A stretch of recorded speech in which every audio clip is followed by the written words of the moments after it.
Shalom Bapak Ibu Saudara sekalian yang dikasihi Tuhan. Hari ini kita kembali dengan judul Injil Kristus versus Injil Kemakmuran. Seringkali orang-orang Kristen masa kini memahami penyertaan Tuhan nyata hanya ketika banyak hal-hal baik terjadi dalam hidup. Merasa hidup disertai Tuhan jika diberkati dengan harta yang berlimpah.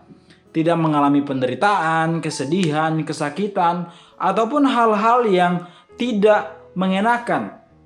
Bahkan keinginan dibebaskan Tuhan dari masalah hidup sudah terlalu sering dianggap sebagai berkat dalam penyertaan Tuhan yang nyata. Ya, secara manusiawi mungkin tidak ada yang salah dengan semua itu. Tetapi adalah salah jika kita berpikir bahwa penyertaan Tuhan hanya tentang semua berkat-berkat itu.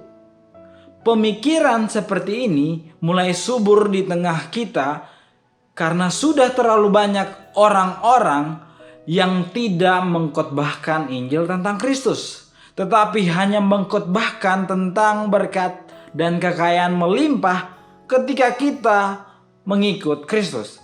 Ya, inilah teologi kemakmuran dengan pemikiran sempit yang tidak akan menumbuhkan iman kita.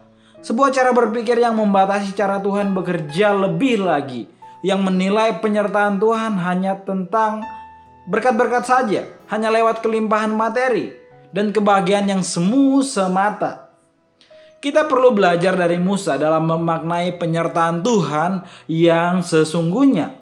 Dalam Keluaran 33 ayat 15, berkatalah Musa kepadanya, "Jika engkau sendiri tidak membimbing kami, janganlah suruh kami berangkat dari sini."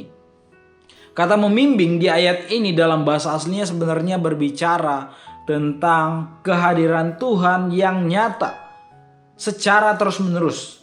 Dengan demikian kita dapat melihat bahwa Musa memaknai penyertaan Tuhan sebagai kehadiran Tuhan dalam hidupnya, baik di padang gurun, tempat tidak ada makanan, lembah kekelaman, maupun di tanah perjanjian yang dijanjikan oleh Tuhan.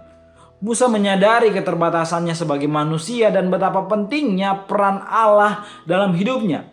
Itulah sebabnya ia tidak ingin berangkat ke tanah perjanjian tanpa penyertaan dari Allah.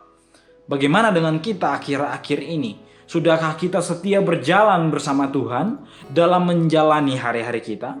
Ataukah ada di antara kita yang terus hidup dengan pemikiran sempit yang menilai bahwa wujud nyata penyertaan Tuhan hanya tentang yang baik-baik saja?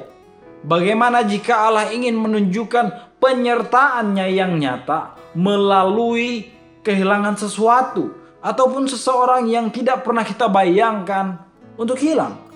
Bagaimana jika hikmat, kasih, kesabaran yang kita minta Allah berikan melalui masalah atau orang-orang yang membuat masalah di hidup kita? Bagaimana jika keberhasilan yang kita doakan Allah berikan melalui kegagalan-kegagalan yang sedang memproses kita? Bagaimana jika jawaban doa kita sedang diberikan oleh Allah melalui segala sesuatu yang tidak kita sukai?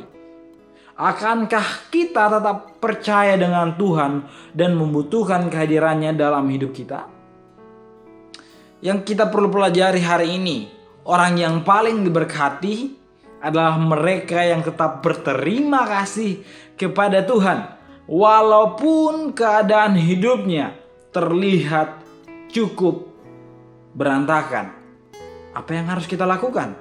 Mari kita minta dan libatkan Tuhan dalam setiap momen di hidup kita. Maka Dia akan menunjukkan penyertaan yang memberikan rasa aman walaupun keadaan kita sedang tidak baik-baik saja. Amin. Kebenaran firman Tuhan. Mari kita berdoa. Ya Bapa, kami bersyukur karena dengan anugerah-Mu Engkau tetap menyertai kehidupan kami. Kuatkan kami Tuhan untuk tetap mengikut Engkau, untuk tetap bersandar pada Injil kebenaran-Mu. Dalam nama Tuhan Yesus kami berdoa. Amin. Tuhan Yesus memberkati kita semua.